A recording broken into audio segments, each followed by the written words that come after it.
Good morning mga ka-Asenso. Ngayon po ay ikalimang araw na po ng ating mga piglets na ito. Tuturuan po natin sila kung paano kumain ng immuno-booster early win ng Pigrulac po. Pasensya na kayo, baliktad po yung bukas ko kanina kasi madilim, di ko rin napansin.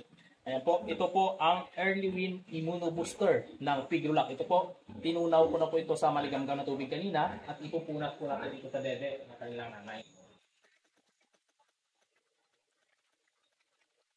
Ayan lang, ilalagay na natin sa dede ng kanilang nanay para malasahan po nila yung early win immuno-booster ng Pigrulac para matuto po sila kaagad kumain.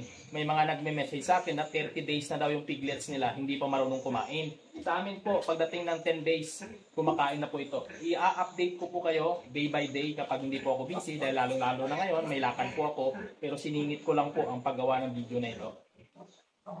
Ayan lang po, ilalagay lang po natin ito para malasahan nila.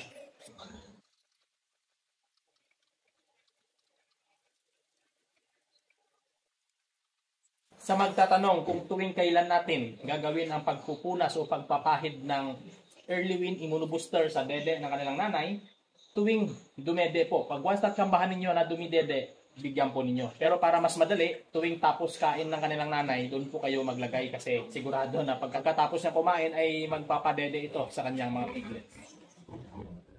Yan na po, ganyan lang kabilis magpadede ang isang mama pig sa kanyang mga piglets. Ikaw na kumain. Ayan, hanggang dito na lang po. Sa magtatanong kung ano po yung ipinahid natin doon sa dede ng nanay ng ating mga piglets, walang iba po kundi ang Pigrulac Early Win Immuno Booster. Ito po, itanong niyo po sa mga suki ninyong poultry supply ang Early Win Immuno Booster ng Pigrulac. Ayan, maraming salamat. Ayan po, may lakad pa po tayo pero siningit ko lang po talaga gumawa ng video para sa inyo. Maraming salamat mga ka-Asenso.